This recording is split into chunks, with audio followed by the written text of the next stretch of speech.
By now, you've probably heard my Magic Wand story. It's a brand that's been part of my personal journey for more than 20 years.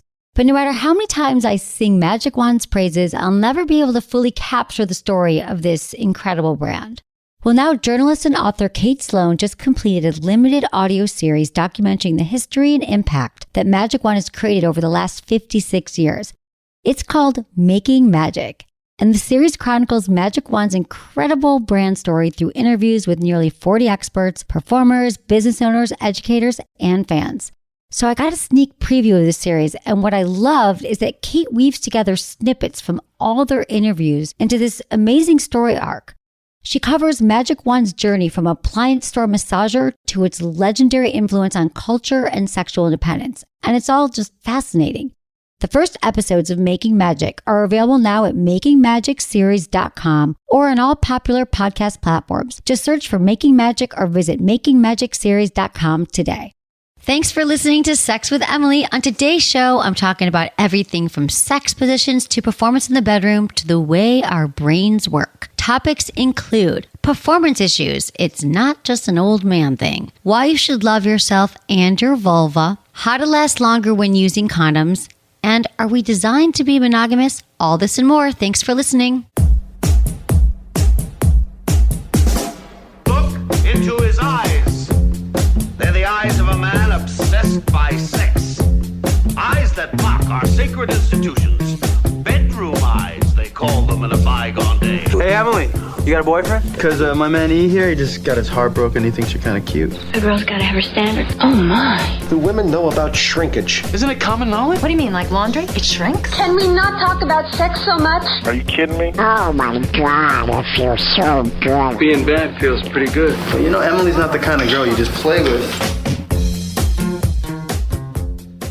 You're listening to Sex with Emily. We're talking about sex, relationships, and everything in between. For more information, go to sexwithemily.com, check out our website, and also you still have some time to enter our Masturbation Month contest because I know it's June. That's cool. We extended it to June 18th, and I want to know, how has masturbation benefited your life? Your sex life, what has it done for you? Email feedback at sexwithemily.com by June 18th to enter. And of course, we're going to give you some super sexy prizes. I love the detail. I love your stories. I love it all, but it really helps when you keep them short. And as always, follow us on social media. It's all at Sex with Emily on Instagram, Twitter, Facebook, and all those places that you frequent. So, sex in the news. Here's what's going on this week. Researchers found that whether a person identifies as transgender could be tied to how their brains develop in the womb. So the Netherlands analyzed brain activity of young transgender people using MRI scans, and they found that the transgender adolescents' brains work the same as cisgender participants of the same gender. Okay, what does this mean? So cisgender is a term that, for example, means that if you were born with a vagina, you identify as a woman, whereas a transgender person would have been born with a penis, but also identifies as a woman. So basically, if you thought that this was a choice, like someone just thought, you know, if a cisgender person, you know, boy born with a penis was like, oh, I think it'd be cool to wear a woman and wear dresses. What they're saying here is, no, this is actually their brains work the same way as the gender they later identify with when they're old enough to identify. So it's kind of like, do people choose to be left-handed? Right? No, we're born either left or right-handed. Sure, you could make them right-handed, and they could get really good at it, but they'd fundamentally be left-handed. So I thought this was common knowledge because I know a lot of, for example, gay people, they say, well, I always knew that I was, you know, gay or I was lesbian, and kind of just like transgender people, same thing. Like it's not a choice. It's not like they were like, oh, all of a sudden I think this would be fun. It's actually the way their brains are wired. So I think it should be common knowledge. It makes sense that, you know, people who identify as a woman or a girl from a young age would have a brain that works like a woman's brain, but I guess it is not. So I'm glad people are doing these kind of studies to back it up. Speaking of backing up, let's talk about doggy style.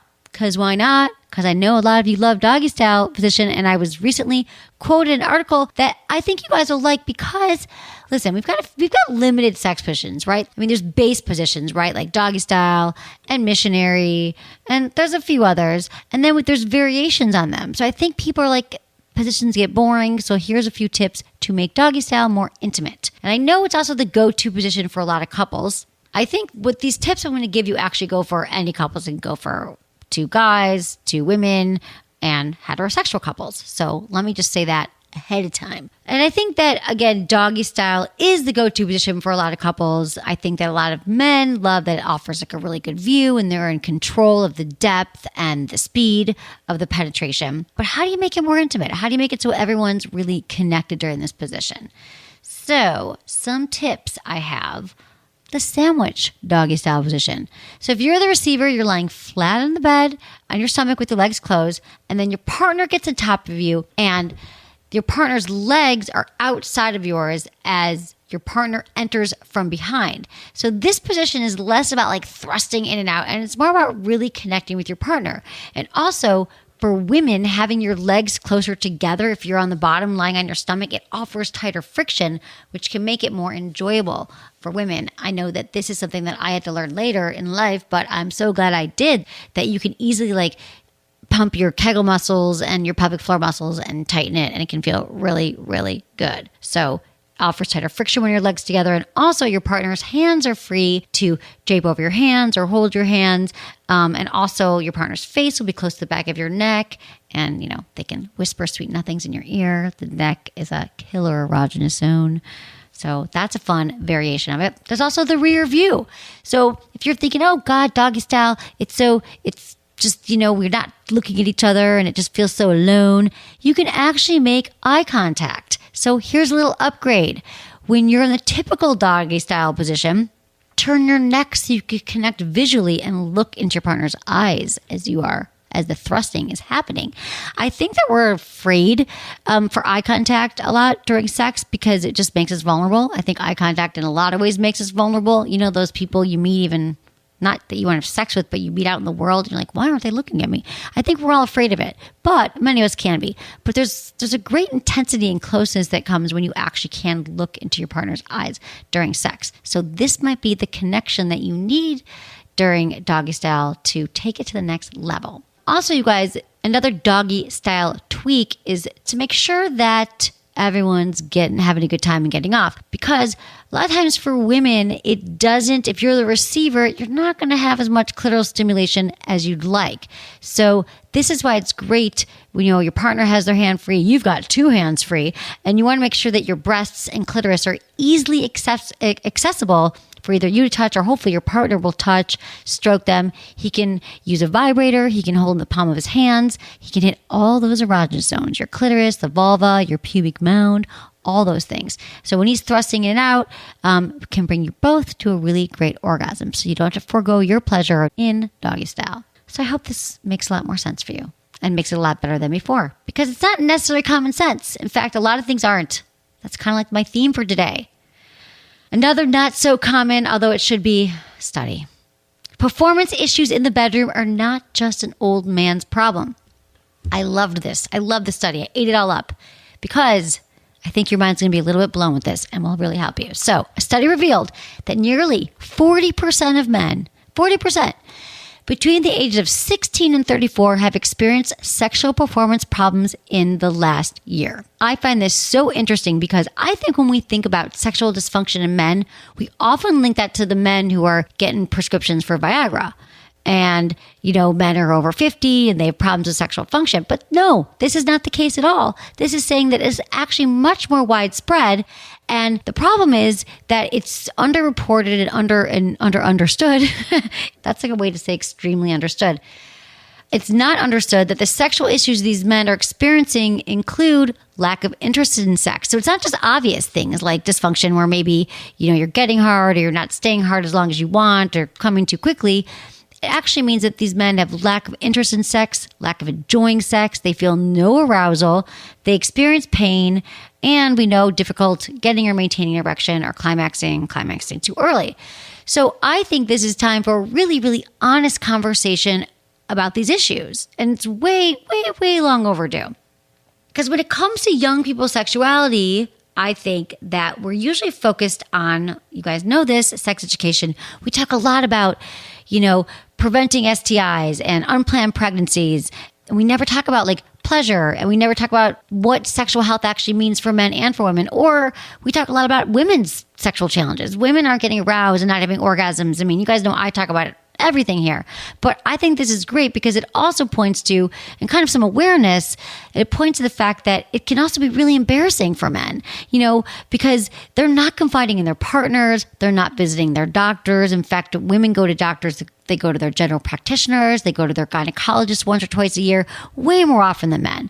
And so I feel like guys are kind of like, yeah, maybe I'm not really into sex, but I'm the only guy on the planet who's not into sex. Well, it turns out, no, about 40% of men between, like I said, to the age of 34 are having the same challenges. So I love this kind of blows it wide open for men to understand that they need to communicate about whatever's going on with them sexually, just like we all do. So sometimes just talking about it with your partner, even and saying like, hey, babe, I've just not been feeling as aroused lately, or I'm worried that I'm not performing, or whatever it is, takes the pressure off because you're not living with it alone. Because I think a lot of men suffer silently.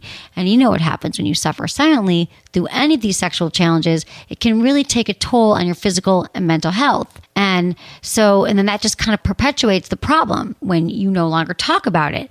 And another level of this is that they blame the rise in sexual dysfunction among young men on easy access to porn without high quality sex ed to offer a more balanced perspective. So get this, young men who might not have a lot of experience sexually, they probably don't.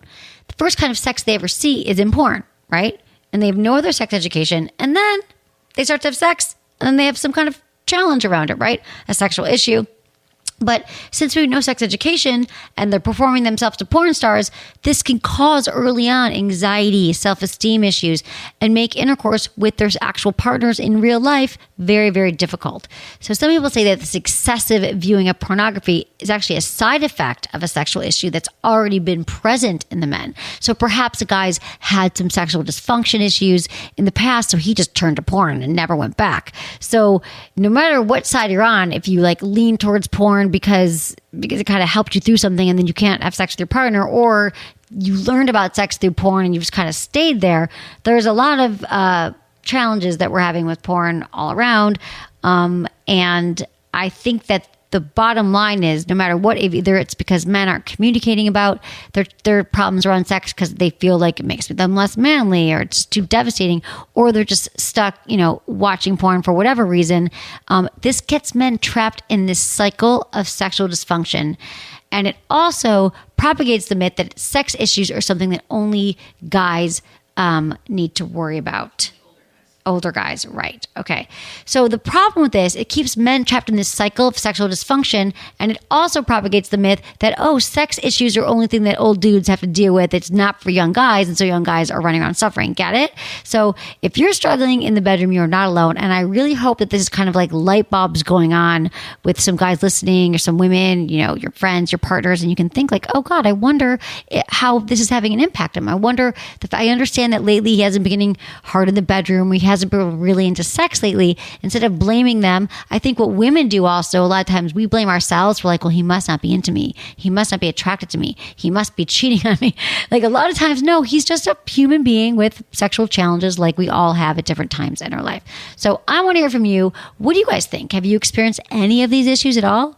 Do you want to get past them? Do you think it's porn? Is it more than that? Email me, feedback@sexwithemily.com. Okay, let's take a quick break and give a shout out to our sponsors. Thank you for supporting them. And I'll be back and answering your questions.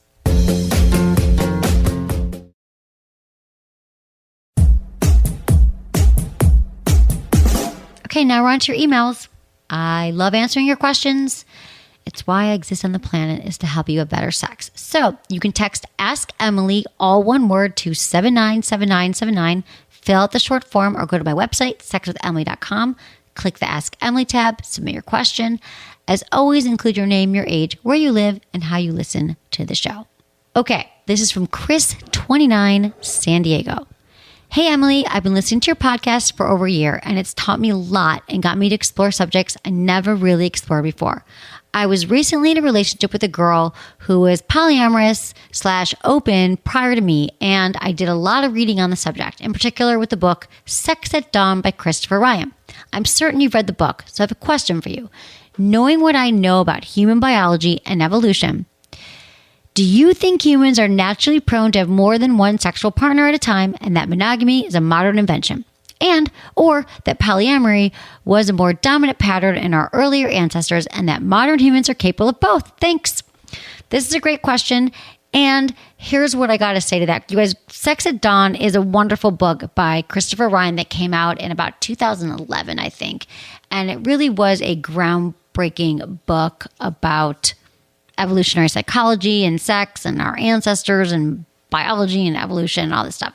So to answer your question, it's true that monogamy is a modern invention. And I do believe that it doesn't work for everybody. And so monogamy, essentially, the last couple hundred years is the only choice that we have in many ways. We think, okay, we got to marry someone. We got to stay with one partner for the rest of our lives till death do us part. And that works for many couples. Many couples, they work it through and that's how they get stronger, right? They're like, I'm just going to be with my partner. We're going to make it work. And that's great. However, I think that for a lot of people, it doesn't. And I don't know, it could be evolutionarily speaking.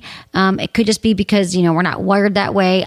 What I would like to see is people not being so hard on themselves and listening to what they really want before they jump into a monogamous relationship. Like, I'm just going to not have sex with anyone else because that's what society says. I think that the time we're living in now is a wonderful time to explore, what kind of relationship do I want? Do I want a more modern relationship, a more alternative relationship that's more open and polyamorous? I think we're capable of whatever we want, and all relationships take work. It's just because you're in an open relationship and you're like, wow, I can sleep with anyone. Believe me, it doesn't mean that life is great because you have so many sexual partners. I think a lot of this has to do with the grass is always greener. So if you think that one side or the other is going to be the answer to everything, it's not. But I do believe that, I think that I would just like people to be more open to kind of exploring themselves, not beating themselves up for having desires other than their partner. And not to think that, oh my God, I could never deal with jealousy. I want to have more than one partner, but it'll never work. Because I'm here to tell you that there are really great tools. People I know in open relationships, it actually can work. People are married with kids and they just practice rigorous honesty, fierce communication, and they actually, they get jealous like we all do, but they have language around it and they talk about it right away. And for some people, it's really healthy. So that's how I'm going to answer your question there, Chris. Let me know what you think. Are you trying it? Are you trying out an open relationship? Let me know. Okay, this is from Giovanna, 42 in Florida. I'm a 42-year-old single mom and I'm divorced. I've been sleeping with a 39-year-old divorced man. We just hook up and don't have plans for a relationship. He's made it clear that he's not looking for one. The sex is good, but should I continue to see him knowing it's not going to lead to anything, or should I cut all ties and move on? I'm not really sure that I want a relationship either, and I don't want to give up on the sex, but I don't want to catch any feelings either. What should I do? Okay, Giovanna, this is a great question because I think what it all comes down to is that you're trying to control things here that aren't necessarily controllable. What you can think about, though, take some time. You might catch feelings. This whole, I don't want to catch feelings. If you catch feelings for someone, that's actually a good thing, right? I think that can be a good thing if they're matching your feelings and you're talking about it. Most importantly, I have to say, Giovanna, what exactly do you want? Okay.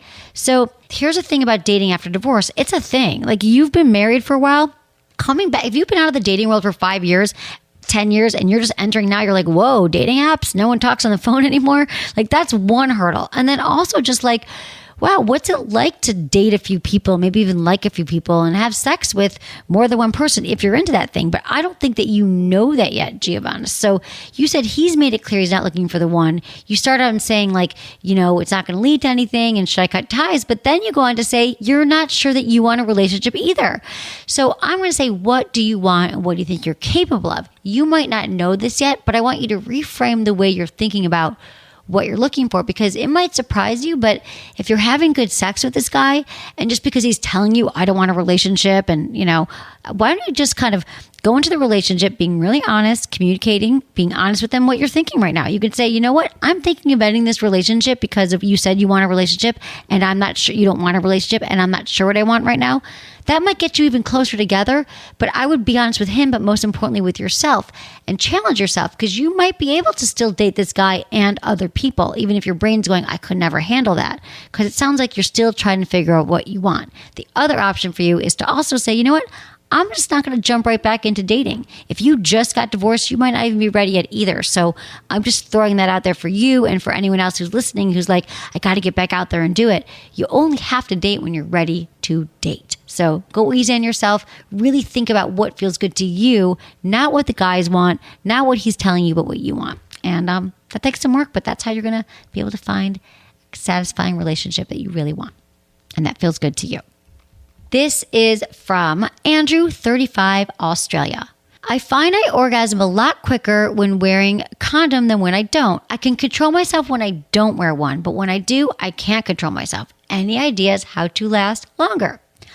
Okay, well, the first thing I thought when I read this is, well, I love that you're wearing a condom. I love it. I love it, you guys. Wear condoms. If you're sleeping around and you haven't been tested, it prevents STDs and pregnancies, okay? You guys, but most importantly, STDs, even if you're on the pill, a woman's on the pill. Okay, so what I was thinking, Andrew, is maybe the condom doesn't fit you right.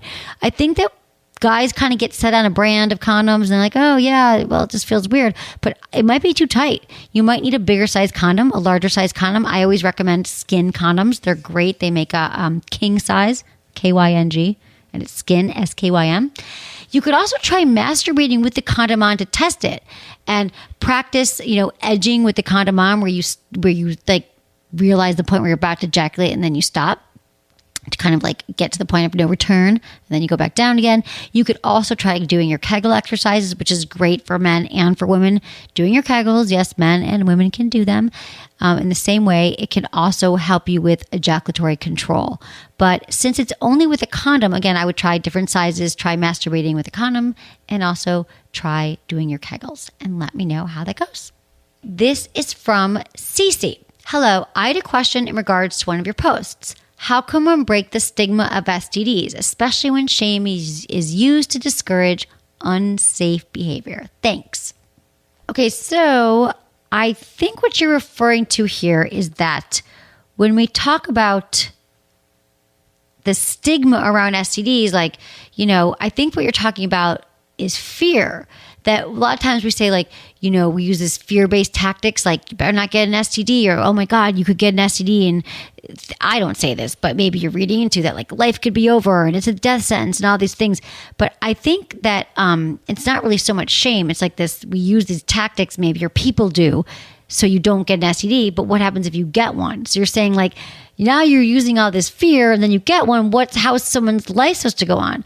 And I get that there's nothing great with having an STD, but it's also not the end of the world. Like STDs happen, they do. It happens to people. And if you get one, you can work with it. And we've talked about this a lot on the show, like how to talk to your partner about it, how you can take precautions. For a lot of STDs, you just can take a pill, and it's gone. Or if you have herpes, you can take a daily suppressive pill, but you also have to talk to your partner about it. So use precaution when having sex and be safe. But if you have one, there's ways to work around it, you guys. That's what I got for you, sweetie. Okay, this is from Amber, 35 in Florida. Hey, Emily, this is regarding my feelings of how my vagina looks. It's so bad, I never look at it. So I came home from work and looked, and it's way worse than I ever remember it to be. It's saggy, wrinkly, and has huge, long lips. It looks so beat up and worn out. It's literally the ugliest vagina I've ever seen in my entire life. I've Googled photos of labiaplasty, but some look worse after the surgery. I don't know how to get over it. This is almost like a phobia of my vag. It's so freaking ugly, and I'm bi, and I love how they look. If I ever saw a girl with one like mine, I couldn't even go through with it. I don't know what to do. My husband says he loves it, but our marriage is always on the rocks, so one day I might have to be with someone else, and I dread it. It's so gross. Okay, Amber, whoa, back up, take a few deep breaths here. I'm going to take a few deep breaths with you. You're totally fine. This is normal. To me, it sounds like you just looked in the mirror and freaked out. Because your husband loves it. Women, they all look different. I understand. I understand that when you look at porn, they're small and tight and pink. And maybe, that's the girls who are trying out for porn or that's the angle. But that is only one kind of vulva. You should check out some other vulvas to make yourself feel better. Don't look at labiaplasty. You do not need labiaplasty. Look up the vulva gallery. Just Google vulva gallery and there's beautiful vulva artwork and they're all different. Everyone is different. And, I feel like you have this concern that all these people, if you ever have to go out in the world, they're not going to like your vagina and they're going to judge you. And then you just said to me, your vulva, you just said to me that if you came across one, you wouldn't love it. So you are actually the problem here. You're the one who's perpetuating this thing about some vagina has to look in some certain way in the vulva, and it looks so different. Every single one is different. Like really, if you stood up 100 women in a room and they were all naked, every single one would look very, very different. If you put 100 porn stars in a room, they might look more similar. But if you just pulled 100 random women off the street, very different, and each one is beautiful. So I think that this is where all these challenges have come up from women for loving their vulvas. But I think that we got to do some self-love here, some deep, deep self-love. Because if you're with someone in the future and they're going to look at you and they'll be like, oh, peace out, Amber, I don't love your vagina, I think that's not the person you want to be with, A. And B, God, is that really even going to happen? And if that it sounds like you're going to be that person more than anyone else, and B is the same as A. If you find that person does that to you, you're out. So as long as it's working and you're having sex with your husband, although you say you're having challenges, I think that we need to love our vaginas. We need to love our bodies more. The way you're talking about yourself is really, really hateful. I'm going to go on a limb here and suggest that you've got a lot of these negative tapes running through your head about a lot of things, about your body, about your life, about your job. If not, you're lucky, because if it's just about your vagina, I can solve this. I can tell you that it's just important to do the work on your vagina, like stand in the mirror and all those, and find some things that you love about it and your husband loves it. And I would start to take your masturbation, do some mindful masturbation where you're really just, wow, I can't believe how amazing it is that I have this body part that can give me so much pleasure and so many orgasms. So I want you to just reframe, reshift this whole thing about your vulva. And I want every woman listening to do the same thing. There is no right vulva. This wasn't even a conversation, you guys. I'm telling you, before porn became so ubiquitous, this barely was even a thing. And now I get all these emails from women who are like, I don't look a certain way. And it just makes me really sad. So I just told Jamie in our office, I'm like, we have to just put pictures of vulvas all over the office. Like I want people to walk in here and I want like vulvas. So we go, oh, I get it, right? So anyway, I love you, Amber, and I want you to love yourself as well. It's a really good thing to work on, loving yourself. That's actually the most important work we could do. Because when you love yourself, everything else follows. Confidence, sexual confidence, being a good person, being a good human, jealousy goes away. It's a beautiful thing. Do that. I love you all. Okay, everyone, thanks so much for listening to the show. I love hearing from you. I love getting your questions. So please email me all of them. And thanks to my amazing team, Ken, volunteer Sarah, producer Jamie, and Michael. Was it good for you? Email me, feedback@sexwithemily.com.